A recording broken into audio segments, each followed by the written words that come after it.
Section 7.1, solving systems of two equations. We've definitely talked about this before, I think in this class, but in Algebra 2 and Algebra 1, you've been through this, so this shouldn't really be anything new.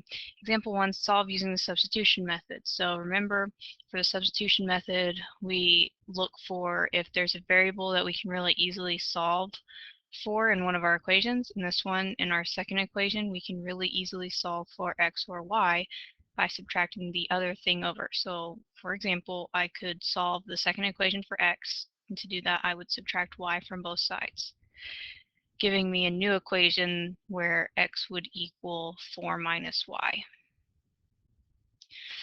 Then what I do is I say, well, if x equals 4 minus y, then I can take the 4 minus y and I can plug it in where the x is in the first equation. So if I write that out, 2 times 4 minus y, and then I have minus 3y equals 22. So notice everything from this first equation is there, just where the x was, I put 4 minus y. So now I have to distribute and solve. So hopefully this is easy.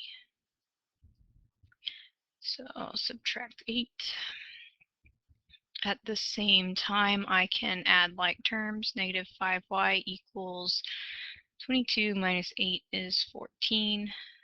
Divide by negative 5. And we're going to leave this as negative 14 fifths.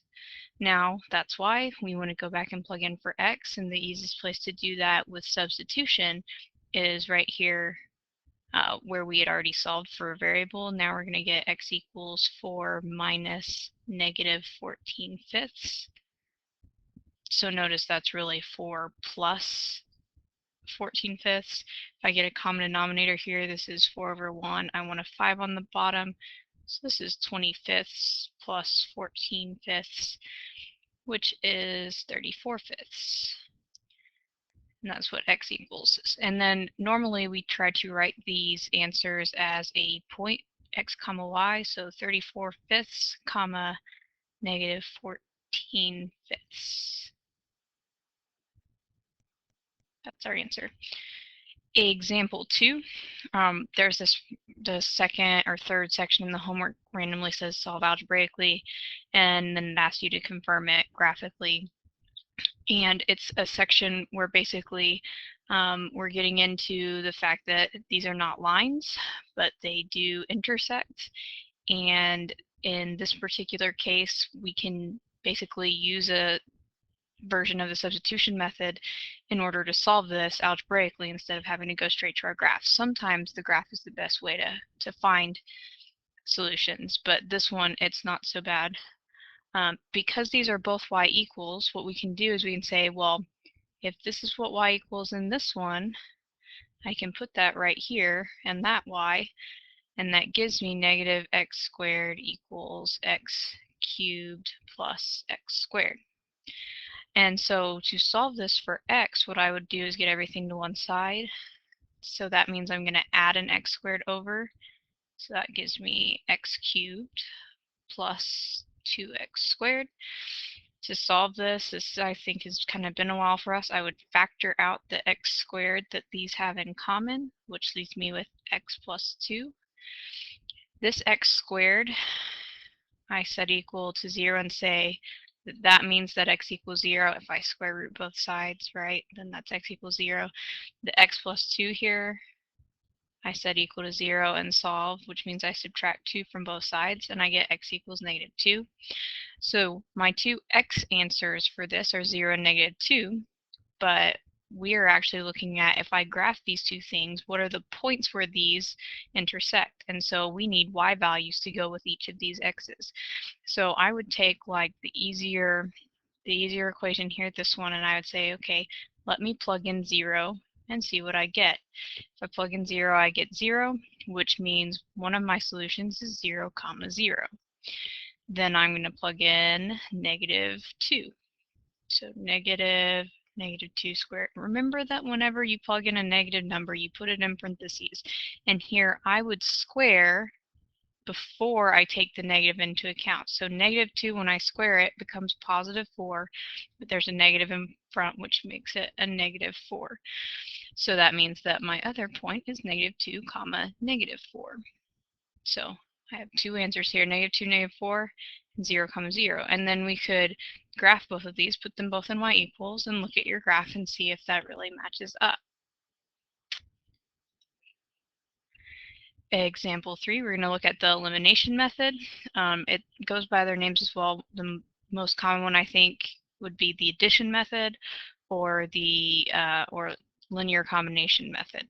So it all means the same thing, is that we're basically going to try to add these two equations together in such a way where we end up eliminating a variable. The way we do that is we try to get the same number in front of each of the variables. Like in this case, I'm going to go for the y's. I want the same number in front of both of these y's, but I want them to have opposite signs, so that when I add them together, one's a positive, one's a negative, which means they cancel out. So I would look at this and say, well, this first equation, if I multiply it by 2, I get a 4 in front of y, which is going to cancel out my y's. So to do that, I have to multiply all of the top equation by 2. So I'm going to write it underneath here. That gives me 6x minus 4y equals 16. Now I add coming down on my equation. So I add my x's together. 5x plus 6x is 11x. 4y minus 4y canceled out. 28 plus 16 is 44. Then just finish solving. Divide by 11. X equals 4.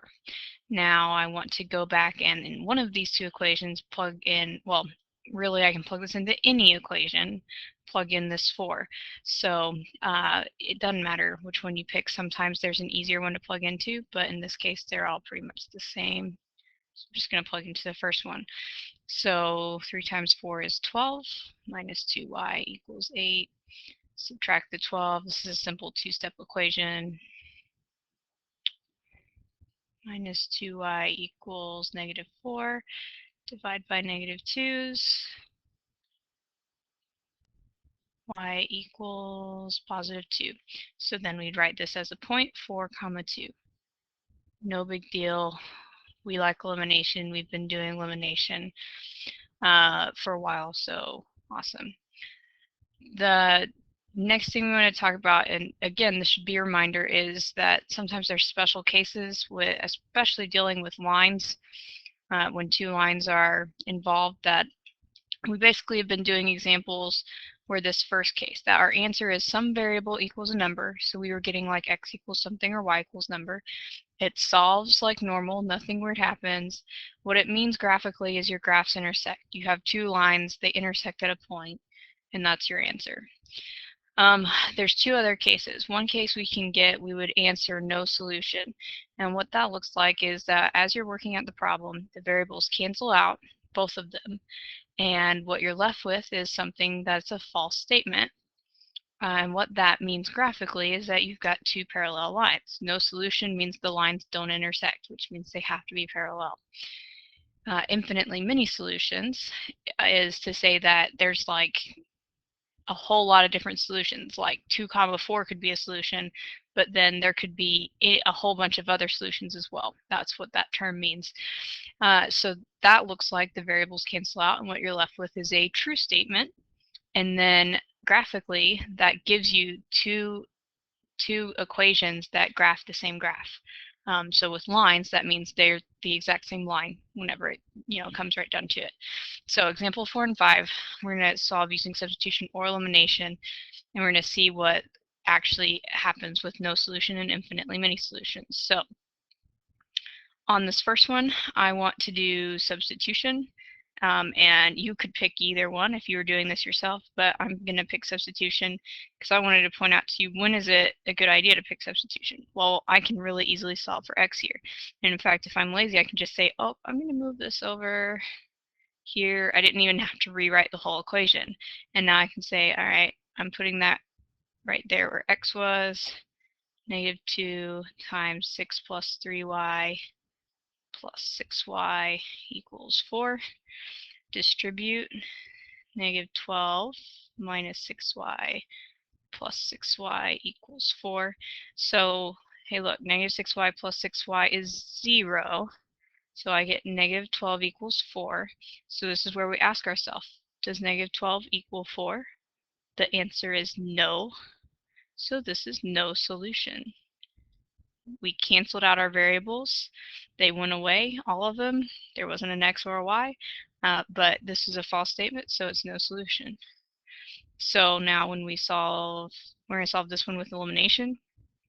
The easiest thing to do here would be to multiply the second equation by 2, or technically, I don't know if you knew this, but like if you think about it on this first one, we could divide the first one by 2 if we wanted to, and that technically works out. It's really like we're multiplying by a 1/2, but you know, that might sometimes be easier, is to divide by something instead of multiplying by something. But I'm going to multiply this one by 2, and that gives me negative 2x plus 4y equals negative 8. And then once we multiply, like, we're not using this one now, so if it helps you to mark it out so that now you can do your addition correctly, then that's great. 2x minus 2x cancels. Negative 4y plus 4y cancels. 8 minus 8 cancels. Now when you're doing elimination, if I cancel everything out on the left side, there's really a 0 there. If I cancel everything out that's on the right side, there's really a 0 there. 0 equals 0, besides making what kind of looks like a face. 0 equals 0 is a true statement. 0 really is 0, and so that is infinitely many solutions. And yes, I want you to write it out. No, I will not accept you saying it's infinity. The answer is not infinity. It's infinitely many solutions. I'm not making you tell me all the solutions, because guess what? There are infinitely many of them. But I expect you to write that out and remember that.